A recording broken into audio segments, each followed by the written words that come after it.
Olá pessoal, tudo bem com vocês? Estamos aqui para mais uma videoaula no Aula na Tela. Na aula passada, videoaula passada, a gente estudou um pouco sobre anfíbios e peixes. Vamos dar continuidade a essa aula de hoje, falando um pouco mais sobre os vertebrados, com esse grupo aqui, os répteis.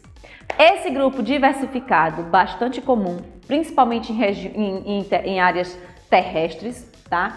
Ambiente terrestre, vocês podem se familiarizando com algum desses animais, com certeza vocês já devem ter visto algum deles por aí.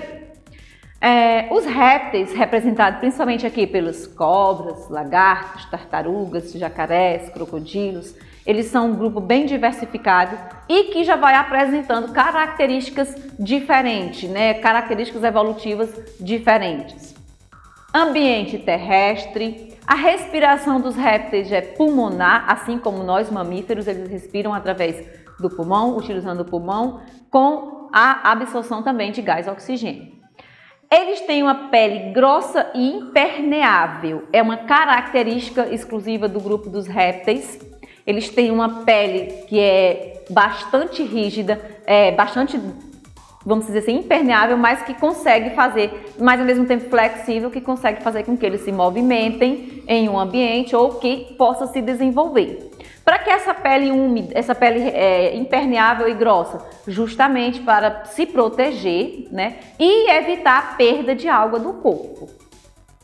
Essa pele grossa, ela é feita através de uma proteína, né, que é a queratina.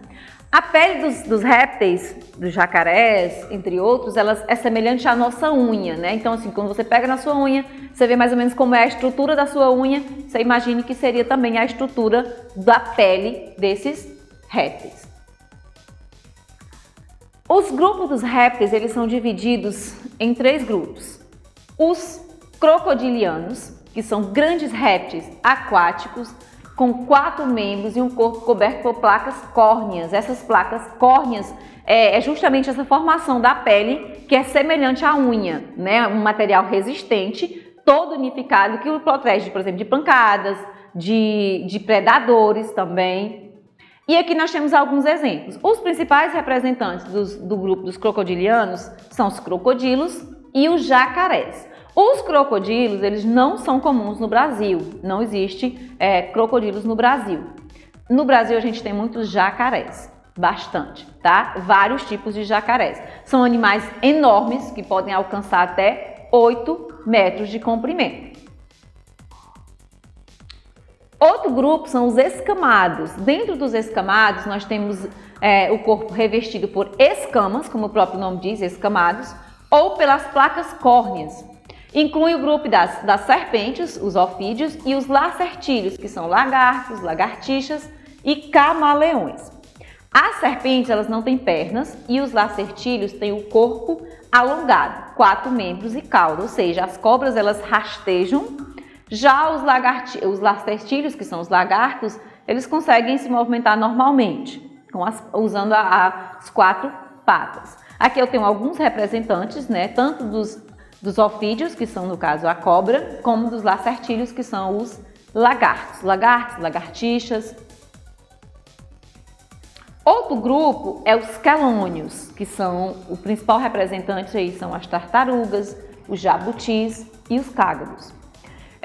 Os quelônios, eles têm um corpo revestido por uma carapaça na parte superior do corpo e um plastrão na parte inferior.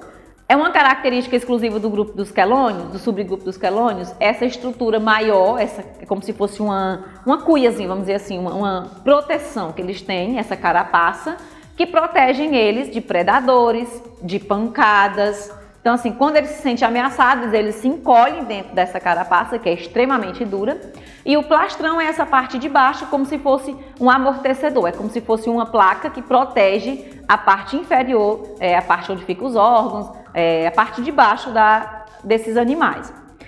Uma característica desses animais, por exemplo, que as tartarugas elas são animais de ambiente marinho. Os jabutis, eles são de ambiente terrestre, ou seja, eles não nadam, não vivem na água, assim como as tartarugas e os cágados, que também são animais aquáticos de água doce. Então, são 3 animais anatomicamente parecidos, mas com características específicas. principalmente quando diz a questão de quanto ao ambiente. Tartarugas e cágados são de ambiente aquático e o jabuti de ambiente terrestre. E geralmente dentro a tartaruga ela pode ter vários tamanhos, né? Ela pode chegar a ter tamanhos enormes. Os cágados eles são de tamanho reduzido e os jabutis também. Aqui nós temos uma estrutura, né? A anatomia dos quelônios, no caso aqui de uma tartaruga, né? Aqui a gente pode ver o esqueleto, a carapaça e o plastrão, que é essa parte de baixo, que é como se fosse um osso que sustenta, é como se fosse uma placa que eles colocam na parte de baixo, que dá sustentabilidade, né? Que protege, por exemplo, dos órgãos ficar muito exposto ou de ter uma região mais sensível. Aqui nós temos as costelas, a carapaça, aqui as vértebras, né? Unidas, juntas, coladas uma na outra, para formar aquela carapaça grandona. Aqui o pescoço, observe que o pescoço das tartarugas, eles são bem compridos, então facilita quando eles se sentirem ameaçados, eles colocam todo o pescoço para dentro, né, toda a cabeça para dentro da carapaça para se proteger quando ele se sente ameaçado. Aqui a gente pode ver a estrutura do pescoço. A reprodução dos répteis. Já evolutivamente diferente um pouco, os répteis eles precisam do ovo, né? No caso, a reprodução é interna, a fecundação é interna, acontece dentro da fêmea e ela vai produzir ovos. Esses ovos eles vão ser depositados em ambientes aquáticos, úmidos, né? Onde vai ficar ali um certo período até que esses ovos eles eclodam. Esse ovo, ele tem uma característica, né? Eles têm o ovo amniótico, que é um líquido, uma reserva que fica dentro do ovo, que vai nutrindo o embrião até ele se desenvolver completamente. E uma característica dos répteis é que eles não têm metamorfose, ou seja, quando eles nascem, eles já nascem semelhante à fase adulta, assim como nós mamíferos. Eles não passam por uma fase de metamorfose, eles não têm desenvolvimento larval. Quando eles nascem, eles já nascem semelhante ao adulto. Aqui a gente tem algumas fotos desses animais no momento da reprodução. Aqui é o esquema do ovo amniótico, né? A gente pode ver aqui o embrião. Esse ovo ele tem uma casca bem resistente para que não aconteça a perca de água e que esse embrião ele fique bem protegido aí dentro. Temos aqui o embrião, temos essa parte amarela aqui, que é a bolsa com reserva de nutrientes, que vai nutrindo esse embrião durante todo o desenvolvimento dele. Aqui nós temos uma estrutura por onde acontecem as trocas gasosas, no caso a entrada de oxigênio e a saída de gás carbônico dentro desse ovo. Membranas, aqui nós temos a proteína do ovo, que é a albumina, que fica na parte interna, mais ao redor da bolsa, do líquido amniótico. E aqui a casca, que é super rígida, né? Que ela é justamente nesse formato rígida para proteger esses ovos de percas de água, para que ele não desidrate, para que ele fique conservadinho até o momento em que o embrião esteja pronto para eclodir. Aqui nós temos um pouquinho da noção da anatomia dos lagartos, como vocês podem observar. Eles também já têm eles também têm a cloaca, eles não têm um ânus, mas eles têm a cloaca, que é um orifício que a gente pode dizer assim que seja, não é o ânus, mas é semelhante, que tem como função excretar substâncias do corpo dele. No caso aqui temos bexiga, aí o intestino, o coração, o fígado, o pulmão, o cérebro, aqui o ovário no caso da fêmea, e a medula espinhal, que é presente como característica exclusiva dos vertebrados em todos os animais vertebrados. Aqui nós temos da tartaruga, para vocês verem essa parte aqui de baixo, onde fica o plastrão, que é onde, tipo assim, eles ficam uma placa protetora, protegendo, como eles são animais que rastejam, que andam muito baixo, protegendo, por exemplo, de predadores, de algum tipo de pedra, alguma coisa assim que venha machucá-los. Também eles têm um sistema digestório completo, aí tem pulmões, fígado, o ovário feminino, a cloaca, também os répteis, todos eles têm cloaca, que é aqui por onde sai todo tipo de substância, urina, fezes, no caso os gametas, e a outra ali, estômago, intestino e bexiga urinária.